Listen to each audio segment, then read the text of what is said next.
இன்றைய முதல் வாசகம் சாலமோனின் ஞான நூலிலிருந்த வாசகம் அதிகாரம் 2 வசனம் 12 மற்றும் 17 முதல் 20 முடிய. நீதிமான்களை தாக்க பதுங்கியிருப்போம், ஏனெனில் அவர்கள் நமக்கு தொல்லையாயிருக்கிறார்கள். நம் செயல்களை எதிர்க்கிறார்கள், திருச்சட்டத்துக்கு எதிரான பாவங்களுக்காக நம்மை கண்டிக்கிறார்கள். நட்பயிற்சியை மீறிய குற்றங்களை நம்மீது சுமத்துகிறார்கள். அவர்களுடைய சொற்கள் உண்மையா என கண்டறிவோம், முடிவில் அவர்களுக்கு என்ன நிகழும் என ஆய்ந்தறிவோம். நீதிமான்கள் கடவுளின் மக்கள் என்றால் அவர் அவர்களுக்கு உதவி செய்வார், பகைவரிடமிருந்து அவர்களை விடுவிப்பார். அவர்களது கனிவினை கண்டு கொள்ளவும் பொறுமையை ஆய்ந்தறியவும் வசைமொழி கூறியும் துன்புறுத்தியும் அவர்களை சோதித்தறிவோம். இழிவான சாவுக்கு அவர்களை தீர்ப்பிடுவோம், ஏனெனில் தங்கள் வாய்மொழிப்படி அவர்கள் பாதுகாப்பு பெறுவார்கள். இது ஆண்டவர் வழங்கும் அருள் வாக்கு. இறைவா உமக்கு நன்றி.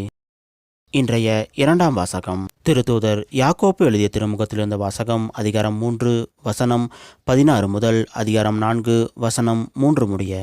சகோதர சகோதரிகளே, பொறாமையும் காட்சி மனப்பான்மையும் உள்ள இடத்தில் குழப்பமும் எல்லா கொடுஞ்செயல்களும் நடக்கும். விண்ணிலிருந்து வரும் ஞானத்தின் தலையாய பண்பு அதன் தூய்மையாகும். மேலும் அது அமைதியை நாடும், பொறுமை கொள்ளும், இணங்கி போகும் தன்மை உடையது, இரக்கமும் நற்செயலும் நிறைந்தது, நடுநிலை தவறாதது, வெளியிடமற்றது. அமைதி ஏற்படுத்துவோர் விதைத்த அமைதி என்னும் விதையிலிருந்து நீதி என்னும் கனி விளைகிறது. உங்களிடையே சண்டை சச்சரவுகள் ஏற்பட காரணம் என்ன? உங்களுக்குள்ளே போராடி கொண்டிருக்கும் சிற்றின்ப நாட்டங்கள் அல்லவா? நீங்கள் ஆசைப்படுவது கிடைக்காததால் கொலை செய்கிறீர்கள், பேராசை கொள்கிறீர்கள். அதை பெற முடியாததால் சண்டை சச்சரவு உண்டாக்குகிறீர்கள். அதை நீங்கள் ஏன் பெற முடிவதில்லை? நீங்கள் கடவுளிடம் கேட்பதில்லை. நீங்கள் கேட்டாலும் ஏன் அடைவதில்லை? ஏனெனில் நீங்கள் தீய எண்ணத்தோடு கேட்கிறீர்கள், சிற்றின்ப நாட்டங்களை நிறைவேற்றவே கேட்கிறீர்கள். இது ஆண்டவர் வழங்கும் அருள்வாக்கு. இறைவா உமக்கு நன்றி. இன்றைய நற்செய்தி புனித மாற்கு எழுதிய நற்செய்தியிலிருந்த வாசகம் அதிகாரம் 9 வசனம் 30 முதல் 37 முடிய. அக்காலத்தில் இயேசுவும் அவருடைய சீடரும் புறப்பட்டு கலிலேயா வழியாக சென்றார்கள். அது யாருக்கும் தெரியக்கூடாது என்று இயேசு விரும்பினார். ஏனெனில் மானிட மகன் மக்களின் கையில் ஒப்புவிக்கப்படவிருக்கிறார். அவர்கள் அவரை கொலை செய்வார்கள். கொல்லப்பட்ட 3 நாட்களுக்கு பின் அவர் உயிர் தெழுவார் என்று அவர் தம் சீடருக்கு கற்பித்து கொண்டிருந்தார்.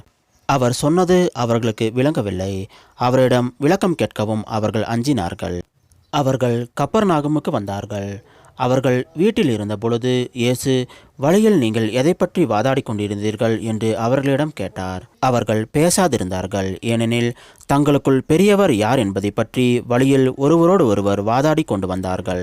அப்பொழுது அவர் அமர்ந்து 12 கூப்பிட்டு அவர்களிடம், ஒருவர் முதல்வராக இருக்க விரும்பினால் அவர் அனைவரிலும் கடைசியானவராகவும் அனைவருக்கும் தொண்டராகவும் இருக்கட்டும் என்றார்.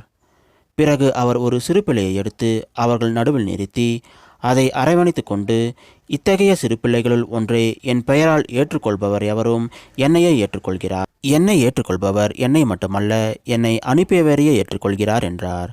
இது கிறிஸ்து வழங்கும் நற்செய்தி. கிறிஸ்துவே உமக்கு புகழ்.